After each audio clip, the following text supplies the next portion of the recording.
Chegando Jesus às partes de Cesareia de Filipe, interrogou os seus discípulos, dizendo: Quem dizem os homens ser o Filho do Homem?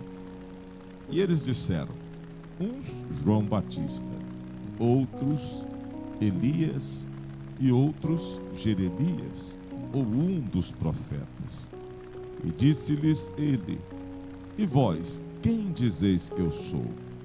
E Simão Pedro respondendo disse: Tu és o Cristo, o Filho do Deus vivo.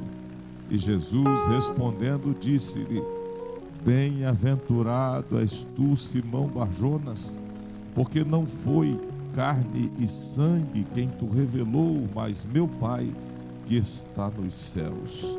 Pois também eu te digo que tu és Pedro, e sobre esta pedra edificarei a minha igreja, e as portas do inferno não prevalecerão contra ela. Amém, meus irmãos? Se você pode assentar no seu lugar, tome o seu lugar. Meus irmãos, o texto de Mateus 16 é um texto por demais conhecido, pregado. É um texto que nós já temos familiaridade. Já ouvimos muitas palavras sobre ele. Eu próprio já preguei sobre esse texto muitas e muitas vezes. E é um texto que afirma, que aponta a confissão de Pedro, quando ele aponta para a pessoa de Jesus, dizendo quem é Jesus. A confissão de Pedro é registrada de forma muito enfática, quando Jesus, indagando os seus discípulos a respeito daquilo que a multidão dizia, e de fato, se nós olharmos para a nossa realidade, a condição humana, nós dizemos muita coisa, nós falamos muitas coisas, ouvimos muitas coisas, as pessoas têm suas opiniões a respeito de tudo. Nesse tempo, no nosso país, então, um país muito dividido, muito polarizado, as pessoas têm muitas opiniões a respeito de muita coisa. E naquele tempo, Jesus de Nazaré estava exercendo o seu ministério. Jesus andava pela Palestina, curando, pregando, ensinando, sinais aconteciam, muita coisa acontecia, e as pessoas estavam à volta e tinham suas opiniões a respeito da pessoa de Jesus. Jesus está nas partes de Cesareia de Filipe, e essa era uma cidade muito conhecida então, uma cidade de uma relativa importância, era um centro comercial, era um centro administrativo. A cidade de Cesareia levava esse nome em homenagem ao imperador, a César, o imperador, porque diziam que era a cidade de César, a cidade do imperador. E haviam duas Cesareias. E Filipe, por exemplo, tendo assumido o governo desta parte, desta região, para identificar essa cidade, ele dá o seu próprio nome a ela também, dizendo que é Cesareia, mas é a Cesareia de Filipe, e era o governante daquela pequena região. E ela ficava ao norte do mar da Galileia, portanto, um lugar por onde Jesus já havia passado por muitas vezes, onde Jesus passava exercendo o seu ministério naquela região, um território vasto. E é possível que quando a gente olha para esse texto, a gente vai observar a presença da cultura grega, da dominação estrangeira que tomava aquela região. E naquela região haviam muitos templos pagãos, haviam muitos centros de culto, os ídolos pagãos que dominavam a adoração daquela região. E é comum que quando a gente olha para esse relato, nós estamos vendo Jesus passando por um lugar onde as pessoas adoravam diversas divindades, onde haviam várias coisas acontecendo, mas o próprio Jesus não se recusa a entrar naquele território. Tem lugar que a gente próprio não quer entrar, mas que para Jesus isso não é nada. Tem lugar que a gente pode até se recusar e por prudência a gente não entrar, não estar ou não ser associado a uma situação que de repente pode causar algum mau testemunho. No entanto, Jesus foi até aquela região e de fato, nos lugares mais sombrios, nos lugares mais difíceis, nos lugares mais problemáticos, ali a luz de Jesus também brilhou, porque Jesus veio como luz para iluminar a este mundo. Jesus está nas bandas de Cesaré de Filipe e ele interroga, numa cidade cosmopolita, numa cidade em que muita gente tem muita opinião a respeito de muita coisa. Ele pergunta aos seus discípulos: quem dizem os homens ser o Filho do Homem? Quem dizem os homens ser o Filho do Homem? E observamos aqui que eles têm muitas opiniões. Havia uma crença entre os judeus de que alguns dos profetas antigos haveriam de voltar. Esta crença se baseava numa passagem de Deuteronômio que citava que alguns ministérios teriam esse tipo de impacto. E algumas pessoas acreditavam que alguns dos profetas voltariam e haveriam de exercer o ministério novamente. Era uma crença popular entre os judeus daquele tempo. E a gente pode observar, por exemplo, que a crença da volta daqueles que morreram é rechaçada nas Escrituras, não é algo apoiado pelas Escrituras, mas alguns ministérios exerciam o mesmo impacto. Por exemplo, João Batista exerceu o seu ministério com a mesma forma, intensidade e impacto que o profeta Elias. Tinha o espírito e o poder de Elias, exercia com a mesma autoridade. Então eles estão naquela crença popular e Jesus pergunta: o que ou quem dizem os homens ser o Filho do Homem? E na verdade as pessoas têm os mais diversos conceitos a respeito da pessoa de Jesus, como naquele tempo, hoje também não é diferente. E eles tinham algumas afirmações. Eles diziam: uns dizem que és João Batista, outros dizem que és Elias, ou Jeremias, ou um dos profetas. Na verdade, eles tinham em mente o ministério de João, que era um ministério impactante para aquele tempo que o próprio João foi quem batizou Jesus. Para aquele tempo, João havia marcado a sua geração. João pregava no deserto, João batizava no deserto, lá no Jordão. João impactou por demais aquele povo e, obviamente, eles estavam associando o ministério de Jesus ao ministério de João. Outros diziam que ele era Elias. Elias foi um profeta que marcou a nação de Israel num período muito difícil, num período muito problemático. Elias exerceu o seu ministério confrontando a casa do rei Acabe, confrontando a adoração pagã à divindade chamada Baal. Elias exerceu o ministério em um tempo de grande apostasia e afastamento de Deus. Jeremias havia exercido o seu ministério no meio de um problema em que o povo estava cativo em Babilônia, e ele, que ficou em Jerusalém, exerceu o seu ministério no meio da destruição. Quando as pessoas demonstram o que pensavam a respeito de Jesus, elas estavam comparando o ministério de Jesus a João Batista, o profeta mais recente daquele tempo, a Elias, um homem que abalou a nação, confrontando os poderes constituídos, a Jeremias, um homem que profetizou no meio da destruição. E obviamente que o nosso Jesus ele pode ser, obviamente, encontrado agindo em qualquer dessas situações. Se a gente se afasta de Deus, se há um período de apostasia, se há um período de declínio espiritual, se há um período em que nós perdemos o nosso contato com o Senhor, nessa hora o Senhor Jesus pode ser o nosso socorro. E aquele povo pensava ser Jesus alguém que estava exercendo o ministério com essa forma. Quando eu olho para o profeta Jeremias, Jeremias marcou o seu tempo e ele é conhecido como o profeta das lágrimas. Um homem que chorou pela realidade do seu tempo.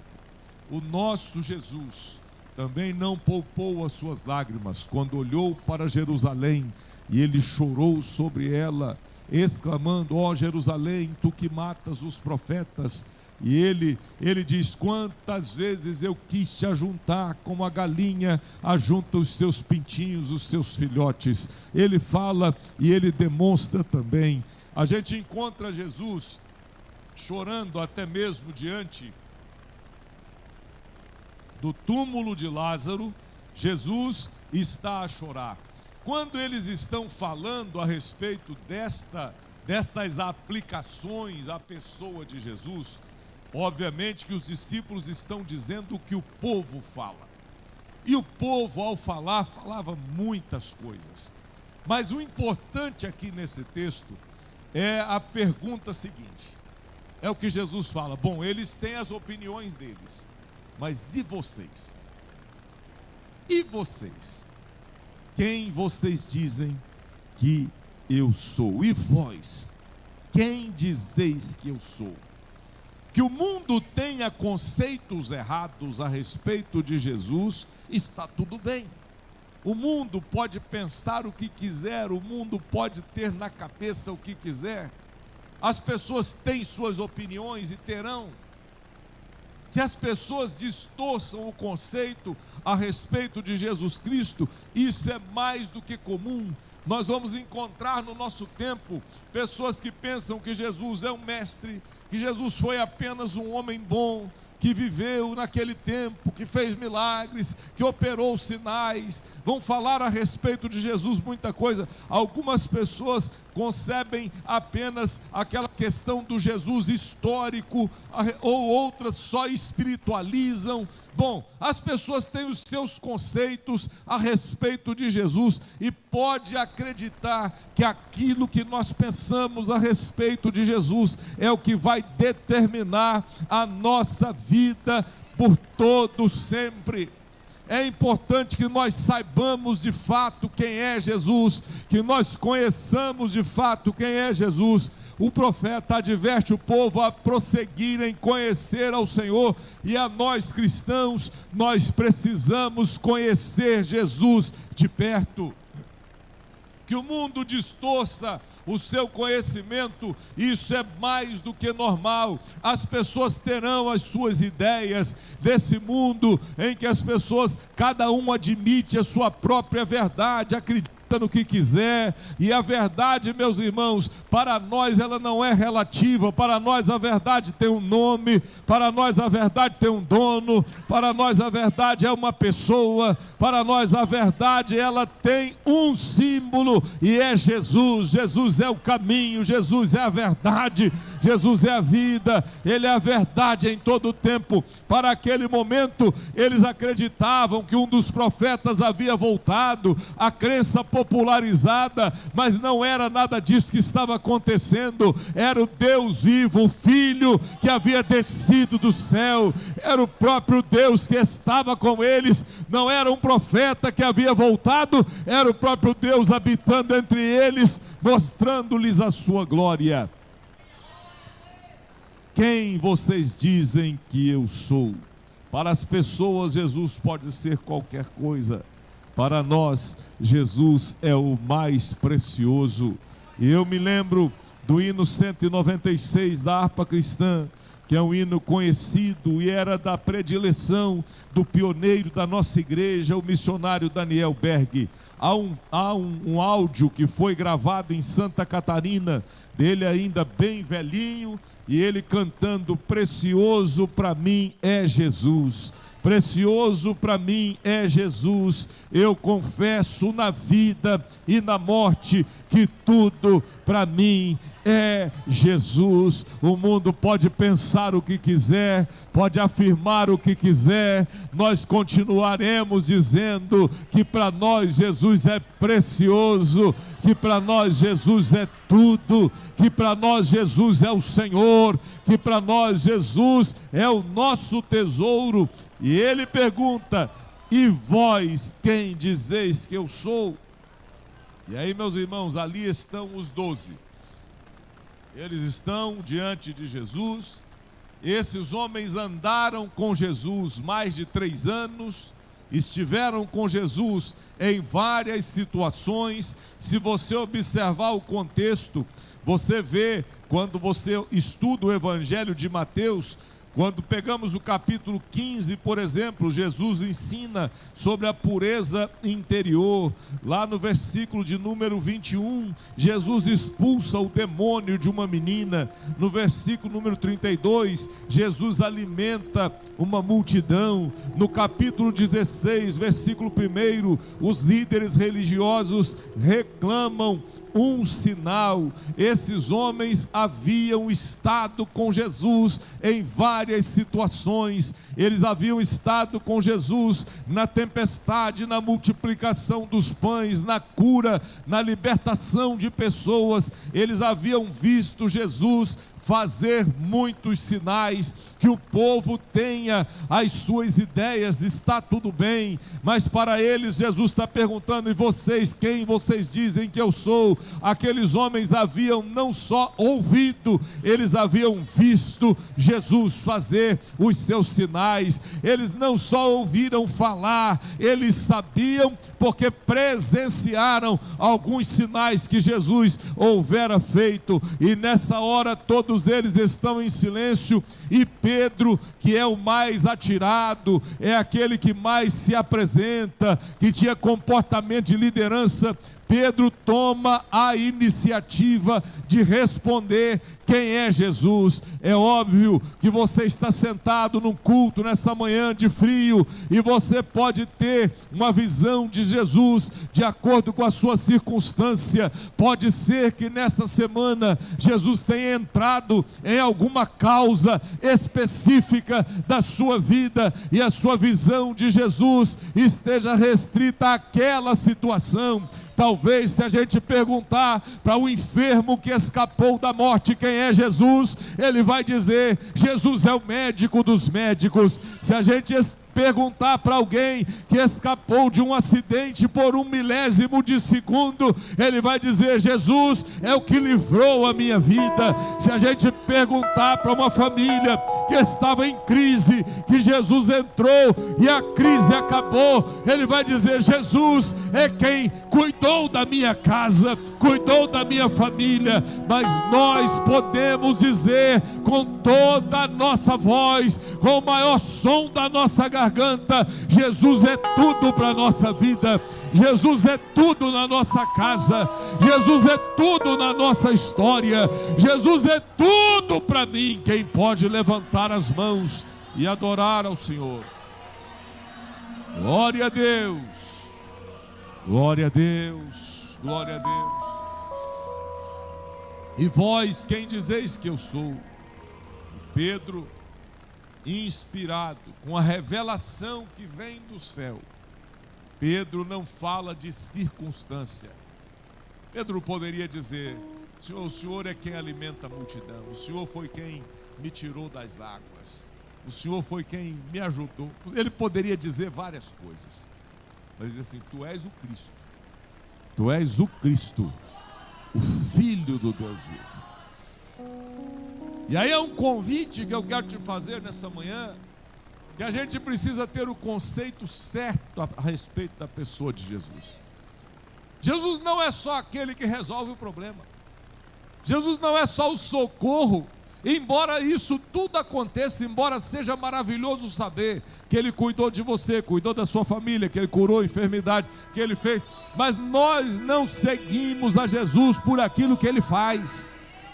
Nós não servimos a Jesus por aquilo que Ele fez na nossa vida, e embora quando Ele tenha feito os seus milagres em nós, isso tenha sido uma bênção para nós, e muitos de nós somos testemunhas de coisas que Jesus anda fazendo. Eu tenho certeza que se perguntarmos o que Jesus fez na sua casa, na sua vida, na sua família, você terá testemunho para contar. Eu próprio posso contar várias coisas que Jesus já fez, mas nós não o servimos por aquilo que Ele faz, nós o servimos por aquilo que Ele é, por aquilo que Ele é. Oh, glória ao nome de Jesus.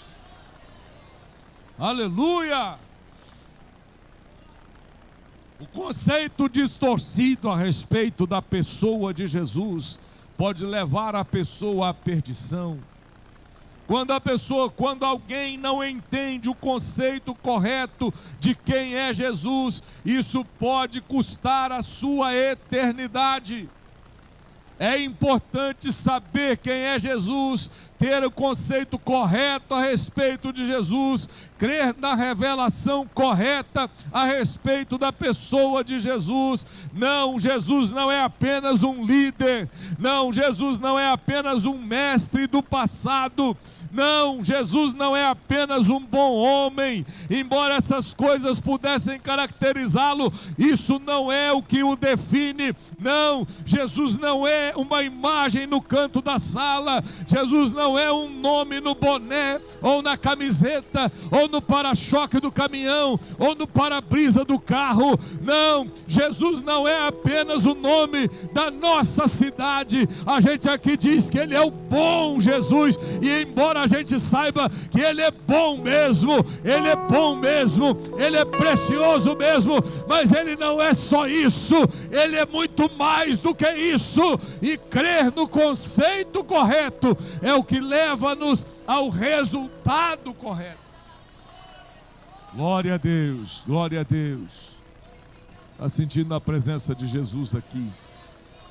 Ele está conosco. Jesus lhes pergunta, Pedro responde, tu és o Cristo, o Filho do Deus vivo. Isso aqui demonstra, meus irmãos, um conhecimento mais profundo. Não é o conhecimento apenas daquele que multiplicou os pães, daquele que estendeu a mão, tirou Pedro das águas. Não é o conhecimento apenas de alguém superficialmente. Pedro sabe quem é Jesus por inteiro. Ele diz, tu és o Cristo. A palavra Cristo, ela é correspondente à palavra Messias do hebraico, que é o ungido. Para Pedro, Jesus não era apenas um fazedor de milagres. Para Pedro, Jesus não era apenas um mestre, um ensinador. E eu estou batendo muito nisso, nesse conceito, nessa palavra, porque nós precisamos ter a visão correta da pessoa de Jesus. Para Pedro, Jesus é o Cristo. A maioria do povo pensava que ele fosse algum dos profetas. Essa crença era uma crença antiga, baseada talvez numa citação de Deuteronômio 18:18. O texto em que o Senhor diz que levantaria um profeta entre o povo, que falaria as suas palavras. Quando a gente olha o perfil dos profetas citados, todos eles haviam exercido algum impacto, mas ali diante deles estava alguém que era maior do que João Batista. Embora João houvera sido um grande profeta marcando aquele tempo, Jesus era maior do que João. E o próprio João diz, olha, depois de mim vai vir um que eu não sou digno nem de desatar as suas sandálias.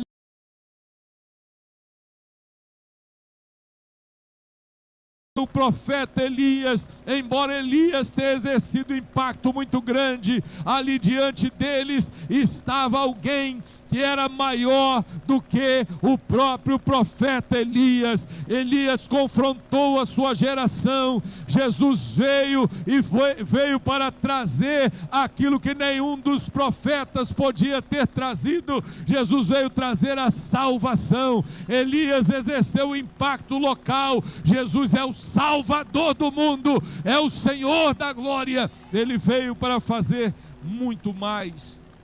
Embora Jeremias tenha sido um grande profeta, Jesus era maior do que o profeta Jeremias. E vós, quem dizeis que eu sou? Pedro responde: tu és o Cristo, o Filho do Deus vivo. Pedro conhecia Jesus de perto. E aí o Senhor responde: bem-aventurado és tu, Simão Barjonas. A palavra bem-aventurado vem do grego makarios, que quer dizer feliz.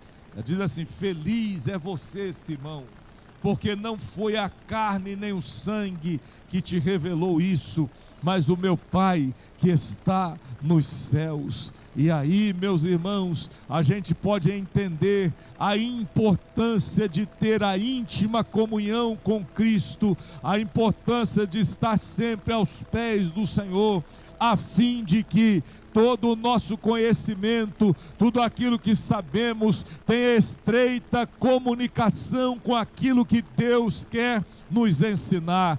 Nós podemos aprender as coisas de Deus apenas ouvindo, apenas assistindo no YouTube ou lendo alguma literatura, mas o contato pessoal com Deus é o que nos fará crescer. Eu não sei você, mas eu já senti a presença de Jesus conosco hoje, e eu te aconselho, fica mais perto do Senhor.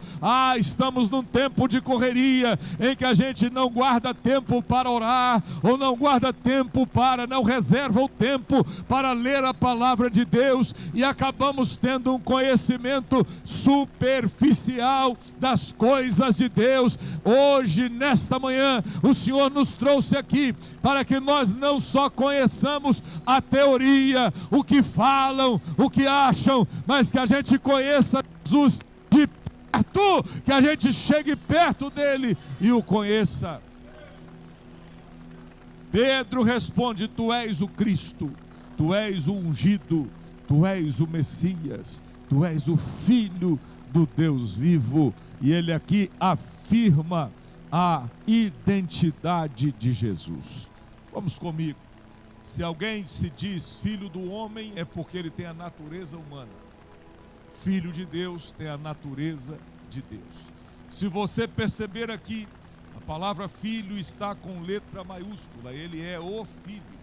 Não é um dos filhos, uma das criaturas. Ele não é, ele é incriado, é eterno, Senhor para sempre. Ele é Deus, é o Pai da eternidade, é Deus da glória. Ele diz: eu e o Pai somos um.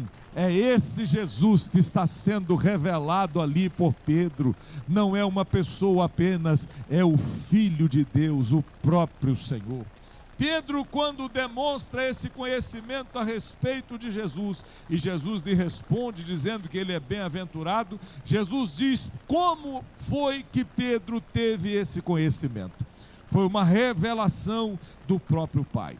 O próprio Pai revelou quem era Jesus Cristo para Pedro, e Pedro tinha o conceito correto. Para Pedro, ele não está preocupado com o que a população diz, ele não está preocupado com o que os outros acham, ele está preocupado em ter o conceito correto, sabendo quem é Jesus, e aí sim, isso faz a diferença na vida da pessoa.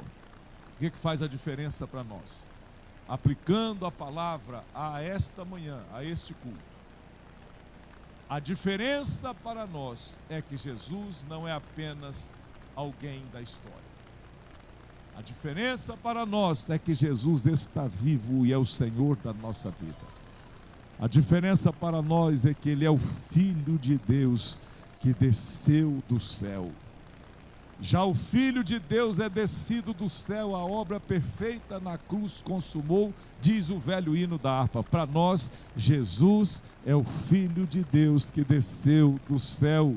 Nós não estamos preocupados que alguém tenha um conhecimento superficial. Nós não estamos preocupados com aquilo que as pessoas acham. Tem gente que pode te achar fanático, fanática, pode entender errado a sua motivação. Outro dia eu encontrei uma pessoa falando: a fulana agora só quer saber de igreja, vai na igreja de manhã, de tarde, de noite, vai na igreja domingo, mas vai segunda de novo. Já percebeu que tem gente preocupado com aquilo que você faz, se você está ou não está? Quando você estava perdido lá no mundo, talvez não tivesse preocupação. Quando você estava caído lá na calçada, a poder da bebida ou das drogas. E eu conheço gente que está aqui dentro, que viveu essa vida, viveu a vida longe de Deus, e quando estava lá longe de Deus, ninguém se preocupava. Você estava perdido e ninguém estava nem aí com o que estava acontecendo. Mas agora, se você vem na igreja domingo de manhã e volta domingo de noite, tem gente preocupado. Se volta na segunda-feira, tem gente preocupado. Mas a verdade é que quem conhece Jesus não quer ficar longe de Jesus, quer ficar perto de Jesus. É claro que eu não estou dizendo que para estar perto de Jesus você tem que estar no templo, porque Jesus está em todo lugar. Ele está aqui, Ele está na sua casa, mas a gente tem a necessidade de congregar. Eu venho ao culto porque eu não sou um ser isolado, eu tenho que ter comunhão com os meus irmãos. E olha, se Jesus é a cabeça, eu sou parte do corpo, e como corpo eu quero estar junto com os demais. Então, ter o conceito correto da pessoa de Jesus é o que eu preciso. E se tem gente preocupada pelo fato de que eu venho ao culto, ou estou no culto de manhã, de tarde, de noite, se eu estou na segunda-feira e na terça estou no GV, se eu estou perto de Deus, se eu estou procurando andar com Jesus, isso não compete às pessoas. É uma decisão que eu tomei.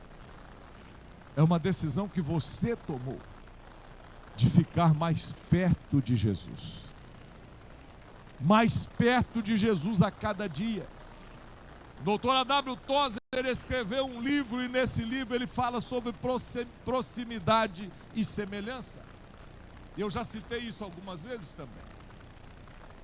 E a gente, meus irmãos, acaba sendo mais semelhante às pessoas de quem somos mais próximos. Tem um ditado que diz: diga-me com quem tu andas, eu vou dizer quem tu és. Porque à medida que você se relaciona com algumas pessoas, anda com elas, está próximo delas, você vai adquirir os hábitos, você vai ter o mesmo jeito, o mesmo comportamento. Isso se aplica também à pessoa de Jesus. Quanto mais próximo de Jesus você ficar, quanto mais perto de Jesus você andar, quanto mais ao lado de Jesus você ficar, mais você vai conhecê-lo, mais você vai se parecer com ele. Nossa vida cristã não será a mesma se nós andarmos perto de Jesus. Existem pessoas que estão vivendo uma vida cristã rasa, e que, se precisarem responder quem é Jesus, terão dificuldade, porque não o conhecem por inteiro. Mas você que anda com Jesus e que o conhece, você já sabe quem é Ele. Ele faz um monte de coisas, Ele responde orações, mas não é só isso. Para nós, Ele é o nosso Salvador, é o pão vivo que desceu do céu, é o Filho de Deus. Como Pedro, nós temos o conceito correto, a gente sabe quem é Jesus, e eu tenho um conselho para te dar: continua andando perto dele, que quanto mais perto dele você tiver, mais você vai conhecê-lo. Quanto mais perto dele você tiver, mais ele se revela para você. E a última coisa, quanto mais perto dele você tiver, mais você vai se parecer com ele, mais você vai ter o jeito dele, mais você vai ter a identidade dele. E aí eu vou te dizer,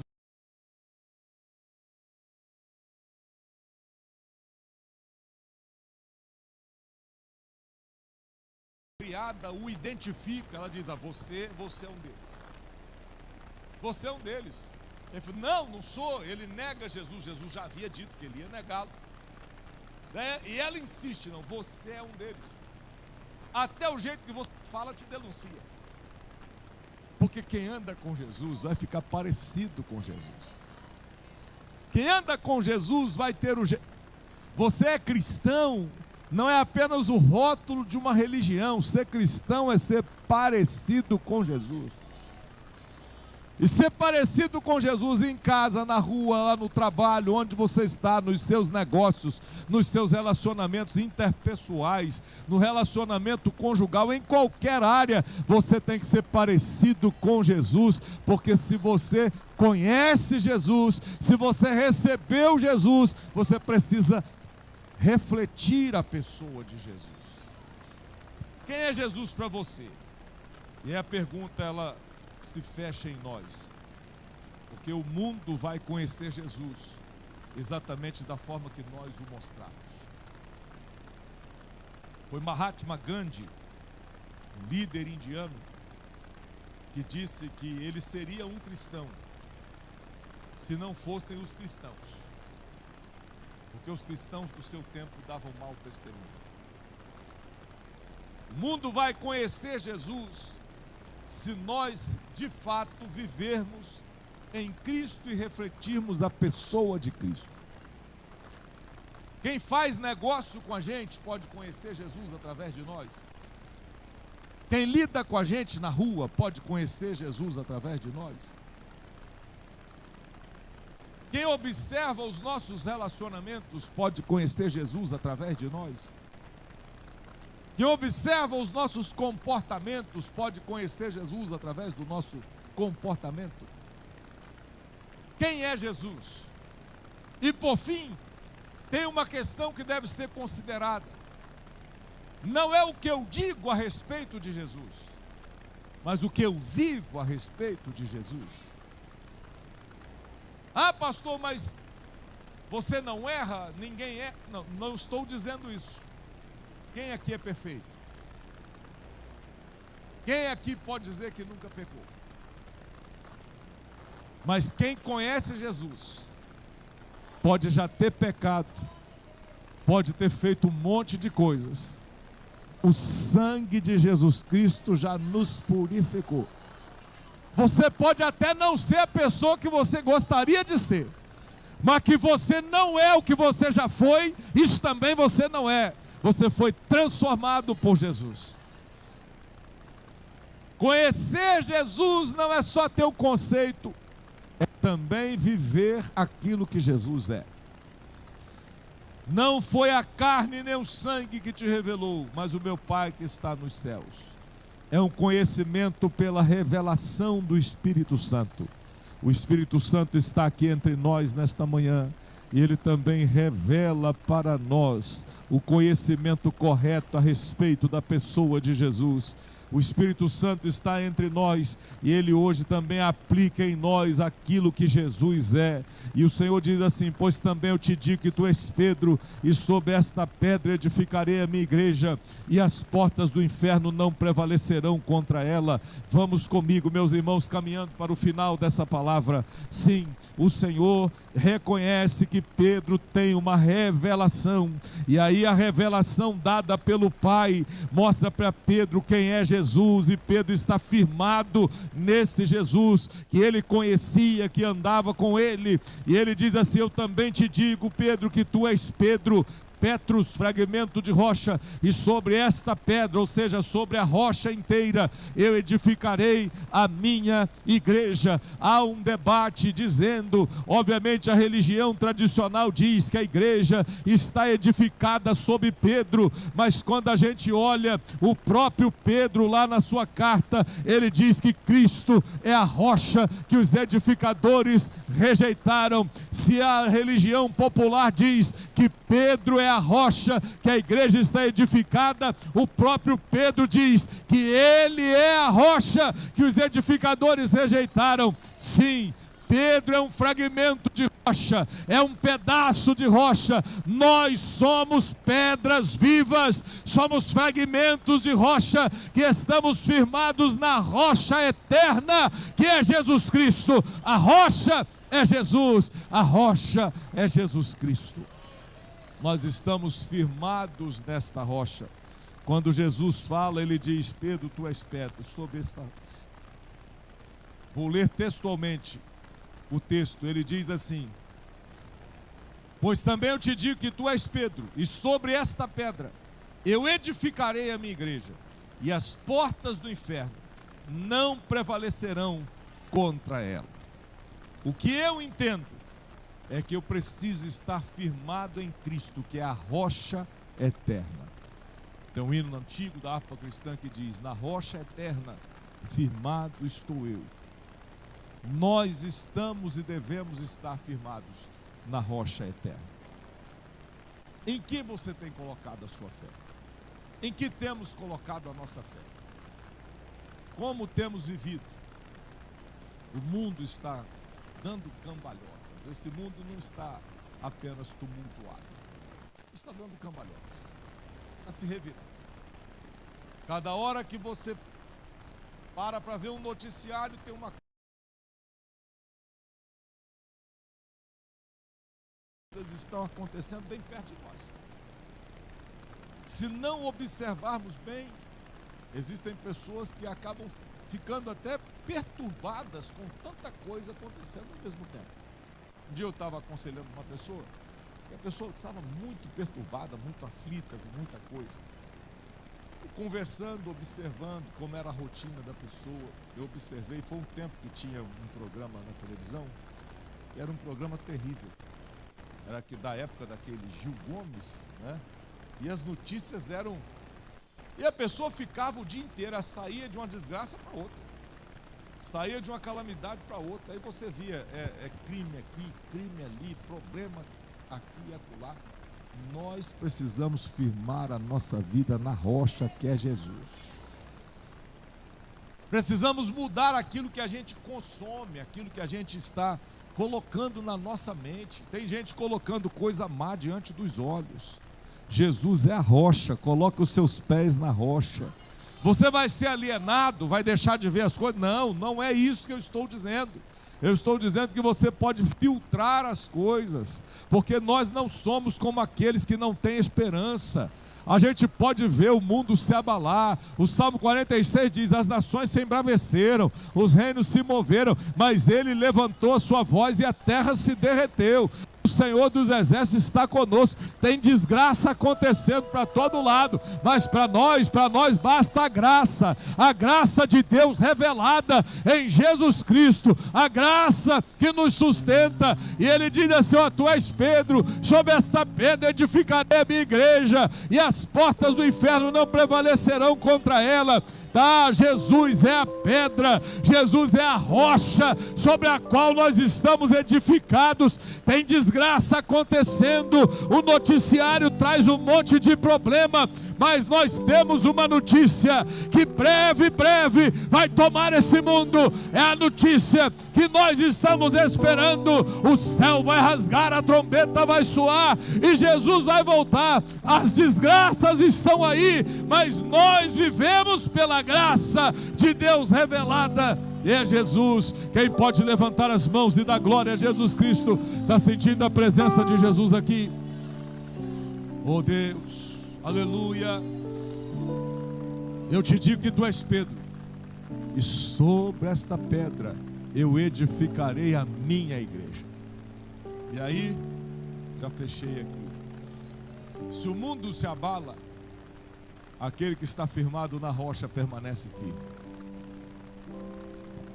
Ah, mas está acontecendo muita coisa, pastor. Fulano caiu, situação, não sei o que, coisa. Você vai ficar firme na rocha que é Jesus. Deus te chamou para ficar de pé. Você não vai voltar atrás. Por quê? Porque você já sabe quem é Jesus. Porque você conhece Jesus. Jesus não é para você apenas aquele que cura ou que faz milagres. Jesus é a rocha sobre a qual você colocou a sua fé. E você vai viver no poder dessa graça, vai viver no poder desse nome, o nome santo de Jesus. E se algum dia alguém perguntar quem é Jesus, você já sabe responder quem é Jesus. Aliás, tem gente que as pessoas nem vão perguntar, que só de olhar eles vão ver Jesus. Vai ficar tão parecido com Jesus que as pessoas nem vão perguntar. Eu encontrei um dia eu fui pregar numa igreja e era o dia do aniversário de um pastor e as pessoas fazem homenagens. E aquela igreja antiga, um pastor bem idoso, muitas homenagens, poesia, criança, um monte de coisas, né, que acontece. Aí veio uma irmã e ela foi dar o testemunho, entregar uma lembrança em nome de um departamento. E ela disse assim: olha, o meu pastor é a pessoa mais parecida com Jesus que eu conheço. É quem mais se parece com Jesus. Eu não esqueci aquela palavra, porque a gente pode ter qualquer tipo de conceito a nosso respeito, mas se alguém chega lá na idade avançada e tem alguém que vai lá e diz assim: ó, esse homem é a pessoa mais parecida com Jesus que eu conheço, eu acho que isso é mais do que ganhar na loteria, porque aquele homem de fato refletia a pessoa de Jesus. E a minha oração é que você também, quando os anos passarem, que a gente possa olhar para trás e a gente dizer assim: olha, eu procurei ser parecido com Jesus, eu procurei andar nos passos de Jesus. E se alguém perguntar quem é Jesus, você já sabe: é o Filho de Deus que desceu do céu e que salvou a nossa vida. A graça do Senhor Jesus Cristo, o amor de Deus, a comunhão do Espírito Santo, seja com todos vós, desde agora e para sempre. E todos digam amém.